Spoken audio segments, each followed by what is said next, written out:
Right, it's absolutely like Groundhog Day here on the Senate floor because just like yesterday and the day before that, they did hold a pair of votes on funding measures that could, if passed, fund the government. There was one that was the GOP-backed plan and one that's the Democrat-backed plan, but ultimately both of those efforts failed. It's notable to talk about the numbers for just a moment here. The GOP-backed plan did get the support of 3 Democrat senators. Those senators are Senator Cortez Masto from Nevada, we've got Senator Fetterman from Pennsylvania, and then Senator Angus King, an independent who caucuses with the Democrats from Maine. Now that's notable, but ultimately not enough to reach that 60-vote threshold that they're going to need in the Senate to clear any legislation. That would be 7 votes, 8 votes if Republican Senator Rand Paul does vote against the measure. And really what we're seeing today, just like we've been seeing in recent days, is the blame game going in both directions. Republicans saying, look, we've got this stopgap measure that would fund the government through November, mostly at current spending levels.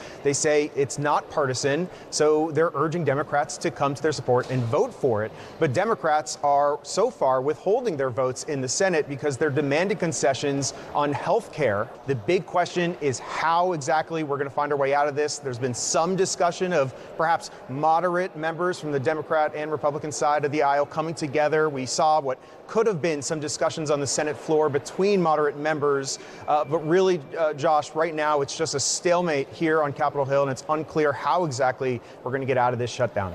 So there is a bit of a rhythm with these shutdowns in the past where federal workers are impacted in a really big way. We're talking about hundreds of thousands of these federal workers, basically in 2 camps. There are the non-essential workers that would face furloughs, and then the essential workers that would keep working, but they wouldn't get paid for it. That's folks like FBI agents, air traffic controllers, members of the armed forces, even Capitol Police. I was talking with somebody at the entrance, one of the officers, as I walked in today, and they were basically saying, yep, we might not get paid on the next Friday when they're supposed to get their paycheck. That's unless they could strike a deal. But there are impacts for everybody else as well. For example, I mean, this is a small thing, but I remember back in the really long shutdown, back in late 2018 into early 2019, 35 days, the National Mall was just absolutely disgusting because the trash pickup stopped. And I won't even start to discuss the porta potties. It was just disgusting there in the National Mall. That's a small thing, but there are many elements just like that when the government